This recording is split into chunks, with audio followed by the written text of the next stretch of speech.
Hello all, welcome to my channel. ఈరోజైతే చామదుంపల పులుసు recipe అయితే చూపిస్తున్నాను. ఫస్ట్ అయితే వీటిని తీసుకొని 2-3 టైమ్స్ మంచిగా వాష్ చేసుకొని ఫస్ట్ అయితే బాయిల్ చేసుకుంటున్నాను. ఒక 5-10 మినిట్స్ లో ఫ్లేమ్లో పెట్టి ఉడికిస్తున్నాను. ఈ ఉడికేలోపు ఏంటంటే కర్రీకి కావాల్సిన ఐటమ్స్ అన్నీ కడిగి ముక్కలుగా కోసి రెడీగా పెట్టుకున్నాను. దాంతోపాటు ఈ చామదుంపల దాంట్లో కంపల్సరీ చింతపండు రసం యాడ్ చేసుకోవాలి. యాడ్ చేస్తేనే చాలా బాగుంటుంది.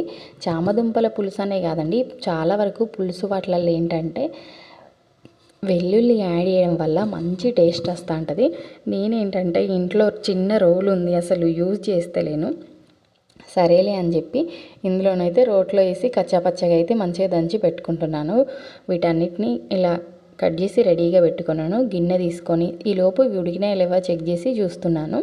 పర్ఫెక్ట్గా ఉడికిపోయినాయి. పొట్టు తీసి పక్కన పెట్టుకుంటున్నాను. గిన్నె తీసుకొని ఆయిల్ వేసుకొని ఫస్ట్ అయితే వీటిని నార్మల్గా రోస్ట్ చేసుకోవాలి. కలర్ ఏం చేంజ్ అవ్వాల్సిన అవసరం లేదు, జస్ట్ ఆయిల్లో కొంచెం రోస్ట్ చేస్తే సరిపోతుంది, మంచి టేస్ట్ వస్తుంది.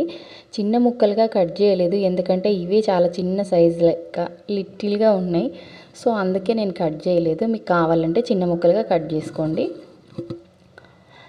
ఇందులోనైనా పులుసు లాంటి వాటిలలో మెంతులు తాలింపుగా వేసుకుంటే మంచి స్మెల్ అండ్ మంచి ఫ్లేవర్ ఉంటుంది. మస్ట్ ట్రై చేయండి. పులుసు వాటిలలో ఈ చామదుంపల పులుసు అనే కాదు, చింతపండు యాడ్ చేసే పులుసుల వాటిలలో తాలింపులో మెంతులు యాడ్ చేస్తే మంచి స్మెల్ వస్తుంటుంది కర్రీ కూడా. ఆయిల్ వేసుకొని ఇవన్నీ ఐటమ్స్ అన్నీ యాడ్ చేసుకున్నాక రుచికి సరిపడా ఉప్పు, కారం, పసుపు అయితే యాడ్ చేసుకుంటున్నాను. 1 by 1 అన్నీ వేసి కలుపుకొని ఒక్కొక్కటిగా అయితే చేసుకుంటున్నాను. ఇంతవరకు నా వ్లాగ్ చూసిన వాళ్ళు ప్లీజ్ నా వీడియోని లైక్ చేయండి, అలాగే ఛానల్ని సపోర్ట్ కూడా చేయండి. ఎవరైనా కొత్తగా ఛానల్ని చూస్తే please do subscribe my channel and thank you for watching my vlog. Finally చివర్లో అయితే ఇలా అన్ని మసాలా అంతా పట్టినాక కావలసినంత చింతపండు రసం అయితే యాడ్ చేసుకొని ఒక 10 మినిట్స్ ఉడకబెడితే సరిపోతుంది. ఎక్కువ పనే పట్టది, గుమగుమలాడుతుంది స్మెల్ అయితే. ఫైనల్లీ చివరిగా మంచిగా కొత్తిమీర యాడ్ చేసుకొని స్టవ్ ఆఫ్ చేసుకుంటే సరిపోతుంది. వేడి వేడి అన్నంలో ఈ చామదుంపల పులుసు వేసుకొని తింటే టేస్ట్ మాత్రం చాలా బాగుంది. మస్ట్ ట్రై చేయండి.